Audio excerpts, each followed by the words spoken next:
Clive, my boy! Rutherford informs me that we owe you our thanks. Hadn't intended for you to get involved, but such are the times we live in, huh? I would have done the same for anyone else. You're far too modest, Clive. You'd make a terrible nobleman. But tell me, is the realm truly in as dire a state as Rutherford suggests? From what little I saw, you were right to be worried. I suppose I should have expected the worst. But I was rather hoping the great and good of the realm might have things a little more under control. Alas, it seems that firm leadership is in short supply these days, and without it, the people are bound to lose their way. We must move quickly. But where do we start? True, the challenges that face us are many. But in my estimation, there are two key areas to be addressed before any other. The realm's armies and her larders. As you've seen firsthand, it's every man and woman for themselves out there. Certain cities have banded together to try and maintain some semblance of order, yes, but such cases are few and far between. And yet, the only remedy for the chaos that faces us is unity. A unity that transcends even the borders laid down by our ancestors. In short, if Storm does not stand together, she will fall apart. But how would one even begin to unite the realm? The armies, my boy. As I told you already, we begin by restoring order among the ranks of those sworn to maintain it. Sadly, I doubt I could convince even the lowliest gaggle of privates to dig a latrine together. But I do know someone the High Commanders have been known to listen to on occasion. Field Marshal Eugen Havel. I thought he was retired. He was, until an Akashic army tore through Randalar and killed most of the rank and file. There is no man alive more capable. Literally. And as luck would have it, I've already spoken with him on the matter. Of course you have. And he's agreed to help. On one condition. That he first speaks with you personally. Havel has always been a man of frustratingly rigid principle, and he has certain qualms about clasping arms with, well, with an outlaw. I extolled your many virtues as best I could, of course, but the old goat was adamant that he be allowed to appraise you in person. You don't mind, do you, my boy?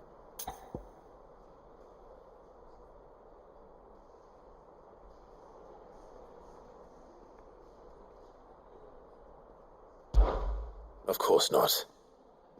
As long as chaos reigns, we will never build a better world. I'll do whatever it takes. And if the Field Marshal wishes to speak with me in person, then so be it. That's the spirit. I'll leave for Randalar at once. Would you send a Stolas? Of course. Rutherford is already in the Dalmekian capital. I'll have him tell Havel to expect you forthwith. Excellent. Thank you, Uncle. No, thank you, Clive.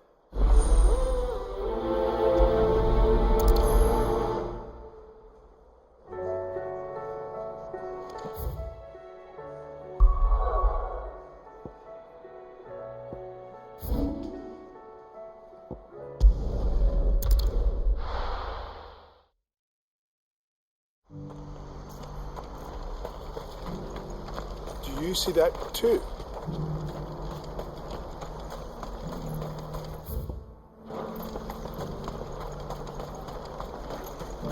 Papa? What is it? Please, just make it stop. I'm scared. It's all right.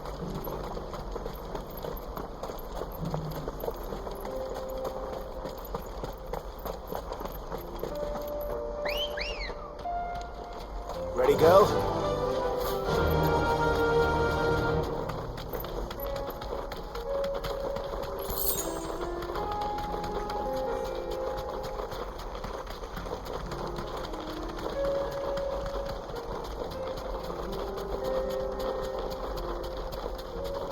Caution, brother.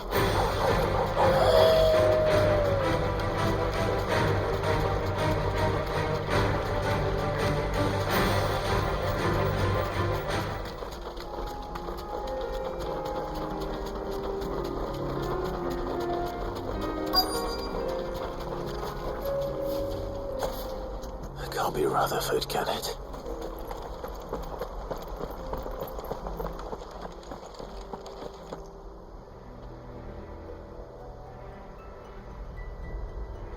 Turncoats and cowards, the lot of you!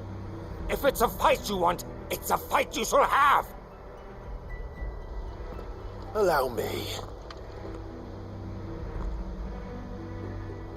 I don't need your... Please, Field Marshal, oblige him. This won't take long. You're right. It won't. Men, finish him.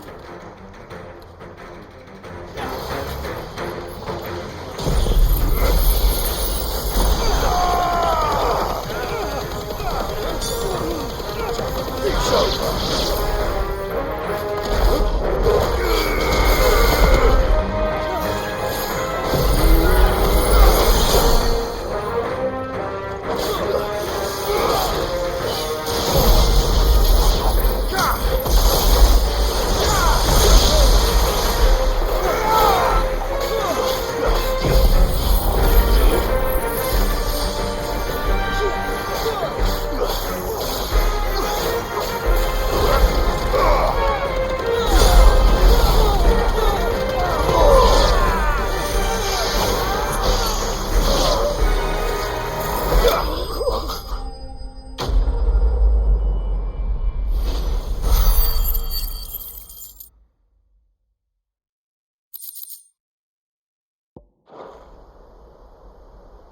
A little longer than I'd have liked.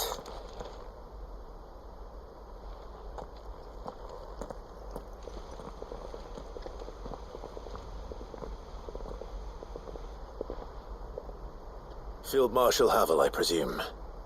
Are either of you injured? No, my lord. You arrived just as our escort turned on us. Fucking traitors.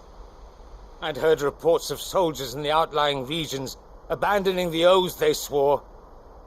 But I hadn't thought the corruption had reached so close to the heart of the Republic. It's a fucking disgrace.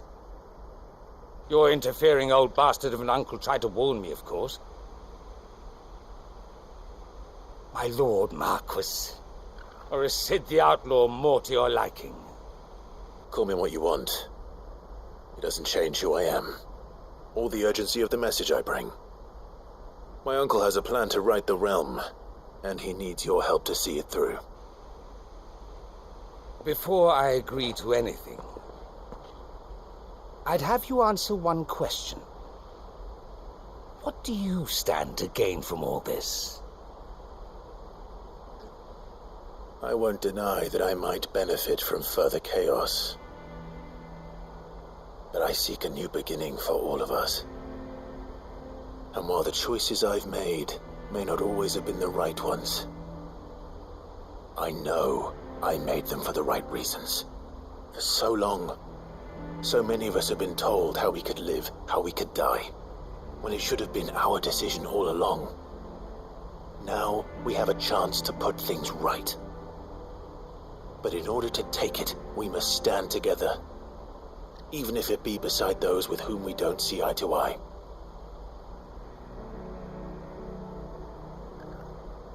Certainly not the words I expected from an outlaw. But perhaps your uncle was right. You are no ordinary outlaw. I'll never hear the end of this. All right. I'll start by ordering my most trusted guard to bring the Dalmekian fringes under control. Next, I'll make contact with my counterparts in the Imperial Army and see if I can't convince them to try and restore order in their own territory. Thank you, Field Marshal. But they are not the only ones we will need to convince. What do you mean? I don't doubt that I can bully some sense into a few generals. But those they answer to require a different kind of persuasion. And when it comes to honeyed words, well, we will need an envoy. One who can court even the most stubborn of statesmen. You, perhaps. I'm flattered. But I'm no diplomat either. And I have other problems to attend to. What we need is a skilled arbitrator. And I may know just the person. Is that so? And would he happen to be an outlaw too? Of a different kind, perhaps. Beggars can't be choosers. I suppose we'll all have to find a little of the outlaw in ourselves if we're to make it through this. Very well. Send your man to me right away. I shall.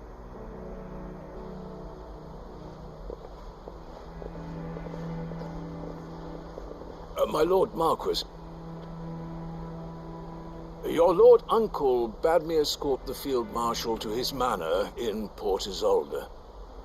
And I will see that my associate joins you there. Very good, my lord.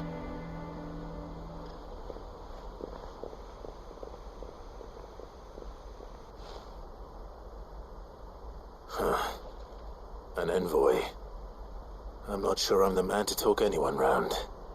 I can barely convince my brother to take his medicine. No. This is a job for someone with experience. Someone like Quentin. I hope I can convince him at least.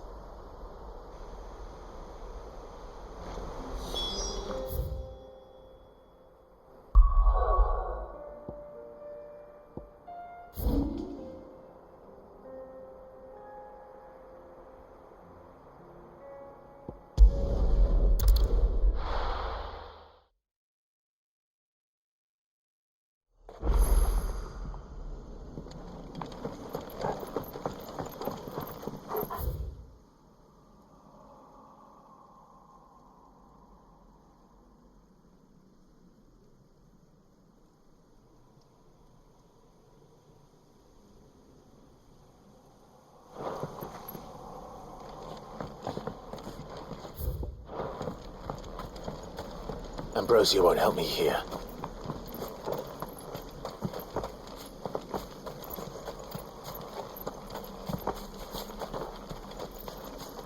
This is no time to ride. No use calling Ambrosia now.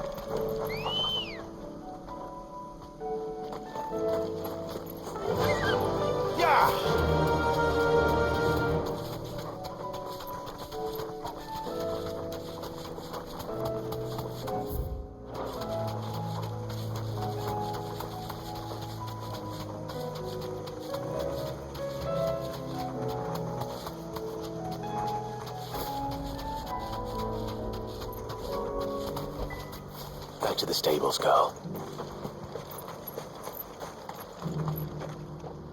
Quentin, I have a proposal for you. Do you now? Something tells me you'll be asking more of me than a cask of Gotand gold. Go on, then.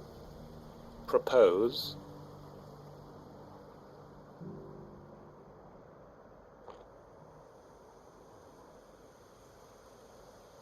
You'd have me convince the chiefs and chamberlains of the realm that they should simply swallow their pride and do the one thing that has proved impossible for thousands of years. Was there anything else? Perhaps I can fetch you a meat pie as well. I know it's a lot to ask, but I can think of none better suited to the role. And you'd have me give up what little I have left to do it. I told you, Clive. The people of Lostwing are my family, and I cannot abandon them. You'll have to find someone else. I'm sorry to hear that. So am I. And why might that be? What he's asking. How's it any different to what you've done so far? They want you to speak for those who can't speak for themselves. That's what you do best. If it's the vineyard you're worried about, we'll see that the grapes are picked and the tons filled. You know we will. It's not that. Then what is it? You said yourself we're family. Don't you trust us? You know that's not what I'm... Then what are you saying? That only we are worth saving? Why turn your back on everyone else? You convinced us we could build new lives for ourselves, and if you can do that, who's to say you couldn't convince the entire realm? A stirring argument. I fear that any rejoinder I make might fall somewhat flat by comparison. So you'll join us? Where do you need me? Field Marshal Havel will want to speak with you in person. He's currently in Port Isolde. I can arrange for a party of Cursebreakers to accompany you there. That would be very much appreciated. I hear the roads are far from safe these days. Hopefully not for long. My uncle will want to know that his plan is taking shape.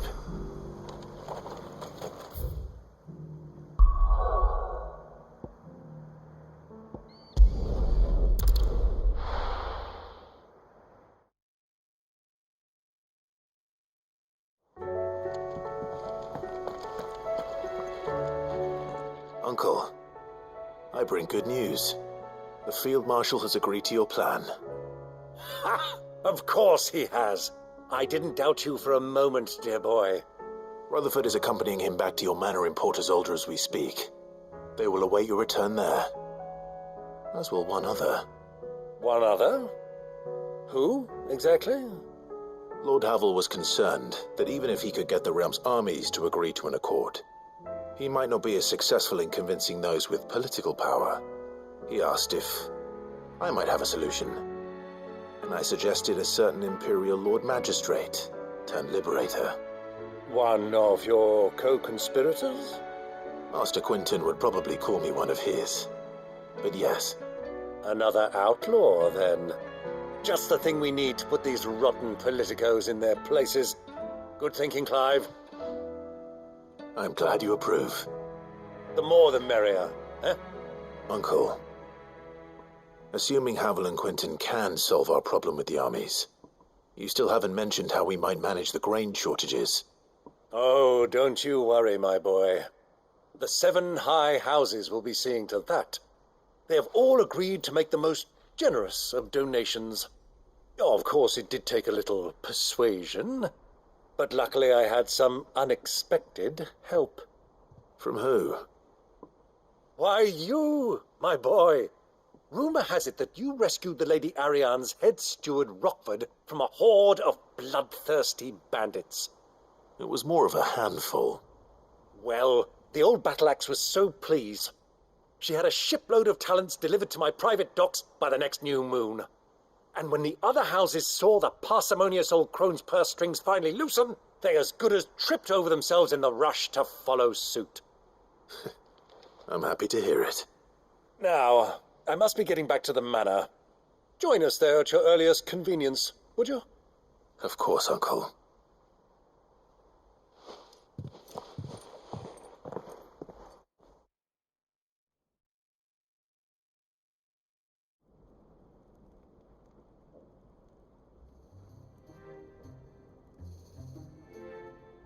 And how, pray tell, will we get that grain to the capital if the roads are still overrun with Akashic? You'll find another bloody road. I only have so many men, and I'm not about to send them headlong into an ether flood. That is, unless you'd have them turn as well. Well, I'd certainly eat less. Says the man with a belly bigger than a band of curls. My soldiers actually need their rations. Without any food to keep them going, they'll be dead even before you've sent them on your fool's errand. If I may, gentlemen, perhaps I might suggest an alternative approach. Though supply routes are indeed disrupted, there is no shortage of ships. Indeed, they bob away in every bay from here to Randalar, awaiting a safe haven. Allow them to make port and fill their bellies full of grain.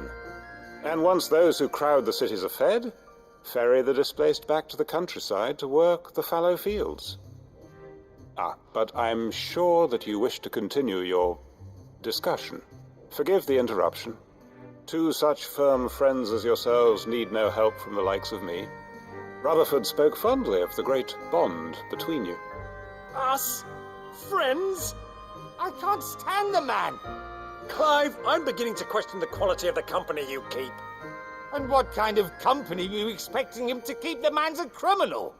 Criminal? How dare you? You are not fit to breathe the same air as this fine, upstanding young gentleman. Upstanding? He calls himself Sid the Bloody Outlaw! Once more onto the breach.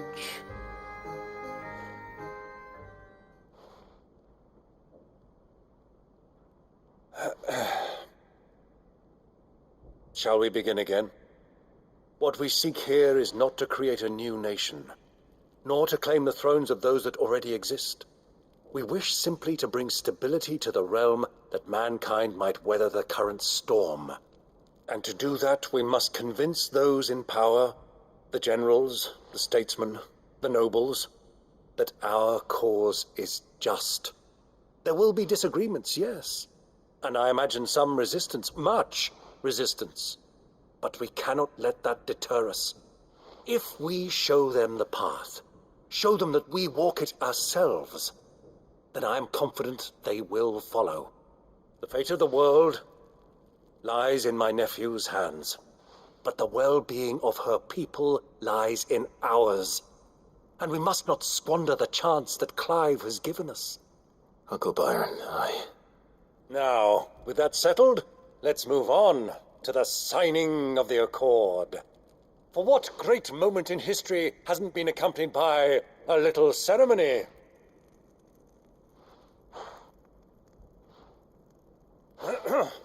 Citizens of Valisthea, I present to you the Triunity. Rutherford, Mike Will.